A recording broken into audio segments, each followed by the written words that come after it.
Hey everyone! We're going to learn how to play this favorite melody from Engelbert Humperdinck's famous 1893 opera, Hänsel and Gretel. It's the evening prayer. Let's ring on!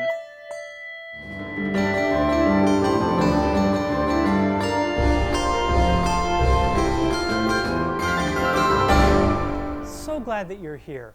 Even if you've never played a handbell solo before, the melody for evening prayer from Hänsel and Gretel is very approachable, and I believe that you will not only be able to learn it, but master it and perform it well. Pull down the description below for a link to some sheet music from Victor Alguma at National Music Publishers. It is a versatile arrangement, so not only can you play it as a solo, you can find a friend to join you and make it a handbell duet. It can be left unaccompanied or joined with piano or organ. Check out my demonstration of this arrangement here in the iCard, and then come right on back here and we'll learn how to play the melody together. In this video, we're going to focus just on the public domain melody. Let's start out by looking at the range of instruments that we need, as well as the overall piece of music. Make sure that we don't have any surprises and we're off on the right foot. For the duet arrangement by Mr. Guma, it does call for a full 2-octave set of bells.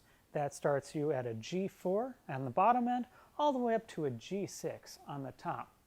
I use a 3-octave set of bells normally, so they continue up to G7. I'm just going to go ahead and leave those there. I always recommend that you get out the full chromatic range that you need. It gives you an important set of landmarks as you work through the music. Next, we'll look at the time signature. It's 4/4 time. Pretty easy to count. I've got 5 fingers, so I've got 1 left over. And then finally, let's look at our key signature. This piece is in D major, which means that we'll be using C sharps and F sharps, along with a few accidentals along the way, but don't worry, they won't be a problem. Whenever I'm learning a new solo, I always like to start at the end, so let's scoot all the way over to measure 22. There it is. Beat 1 starts on a G6 at the very top of the range for this piece. It then continues downward on beat 3 to an F sharp 6, then to the E6, and finally down to the D. The first decision that we need to make is what hand to start this with. So at the beginning of measure 22, we see that the G6 is preceded by, so on the last beat of the previous measure, by a D6. That's a pretty big jump, right? So anytime that we have a jump, we want to use the hand that is in the direction of that jump. So going from D to G, pretty safe bet that we're going to want to use the right hand, the upward hand, to take up the G. And then working forward from there, we're just going to alternate. So we have the G in the right hand, the F sharp will be in the left, the E will be in the right, and the D will be in the left. Let's go ahead, pick up G6, and we're going to go ahead and play that. Let's take it together.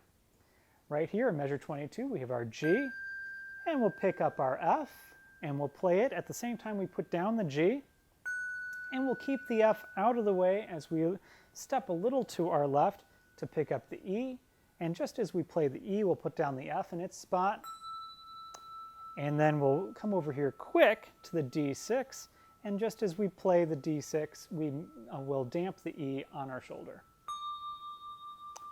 Very good. Let's try it again. Go ahead, pick up the G6 in our right hand, and we've got 2 whole beats here before we need to play the F sharp, so we're not going to have that in our hand quite yet. We'll go ahead and we'll play the G6 in our right hand, pick up the F, play it at the exact same time we put the G6 on the table, slide over to our left to pick up the E6, and quick move to the D, and we can damp the D on our shoulder. This time I damped the E6 on the table. I could have also damped it on my shoulder because I'm not going to have to put that down and do anything else with it because we're at the end. Let's do that in time. Pick up the G in the right hand. 3, 4, 1, 2, 3, 4, and 1, 2, 3, 4, damp. Good job. Let's do that one more time. Take up the G6 in the right hand. 3, 4, 1, 2, 3, 4, and 1, 2, 3, 4, and damp. And as always, anytime we have a long note, we keep the bell moving in a nice, gentle arc. I want to take a moment to thank Michael Surratt, one of our associate producers, for helping me pick out this piece for this video series. Thank you so much, Mike. If you want to join our production crew and help support what we're doing and contribute to our decision making, learn how to do that at patreon.com/DanielMRec. Let's continue working backwards from there. We were just now on measure 22, and working back to the fourth beat of measure 21, we're at the D6. Well, we're going to play the G in our right hand, so the D is going to be in our left, because as we're working backwards, this would be a downward leap. So the D is in our left hand. Counting backwards then to beat 3, the C sharp will be in our right hand. And then on beat 2, we'll find the B5 in our left hand. And on beat 1 of 21, we'll find the A5 in our right hand. And then finally, on beat 4 of measure 20, we'll find the G sharp, there's an accidental for it, G sharp 5 in our left hand. And at this point, if we went back one more beat, we would find another leap all the way back up to the D6. So this makes sense. We're going to play the G sharp with our left hand because we will be coming from a D all the way up here. Remember, anytime we do a leap, we want to use the hand that's in the direction of the leap if we can. So let's go ahead and mark a left hand mark on the G sharp 5 at the last beat of measure 20. Let's go ahead and play this now. Pick up the G sharp in your left hand and be ready to pick up the A in your right. We're going to weave as we ascend. Here we go.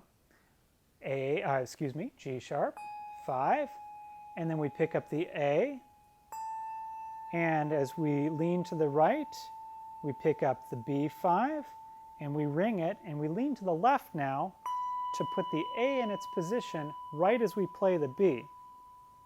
We can now lean to the right to pick up the C sharp while we damp the B.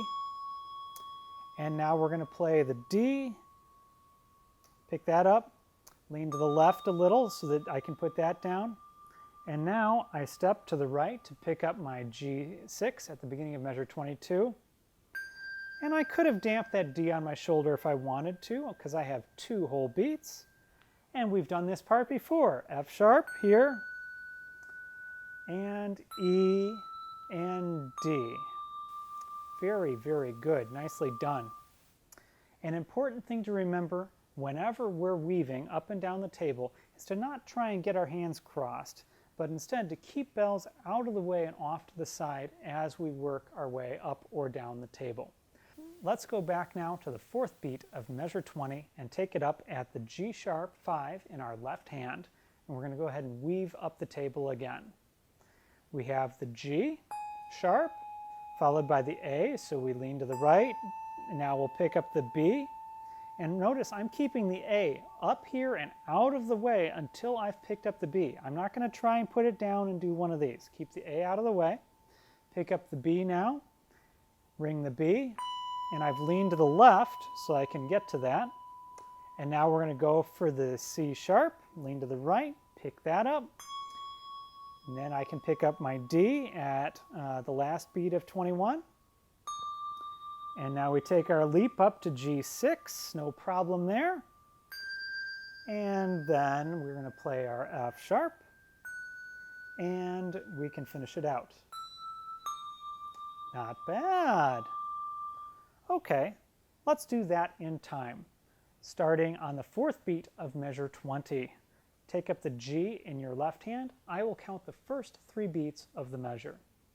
1, 2, 3, 4, 1, 2, 3, 4, 1, 2, 3, 4, and 1, 2, 3, 4, and close. Very nicely done.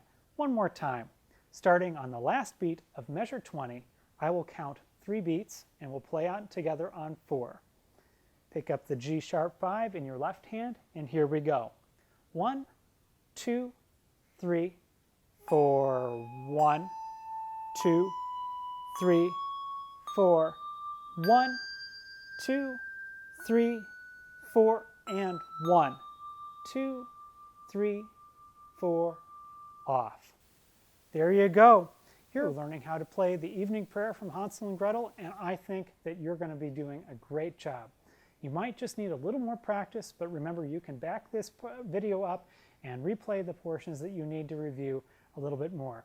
If you're running into any problems, though, please drop a note in the comments and ask about the sections that you need help on, and I'll try and work those into the next video, or at least respond in the comments with some advice as to how to work through those prickly spots. Whatever you do, don't get discouraged. The only difference between you and me and a virtuoso is practice and a little bit of time. I know that you can do it. Thank you very much. If you haven't already, be sure to like, subscribe, and ring the notification bell. You need those thumbs ups. It really does help. Make sure the video gets seen by other handbell musicians or potential handbell musicians so that they can have as much fun as you and I are having. Thank you very much, and I'll see you next time. And don't forget, ring on. We're going to learn how to play this favorite melody from 8 angles. And now I'd like to take just a moment to say We're going to learn how to play this famous melody. No, we're not. I've done something horrifically wrong here.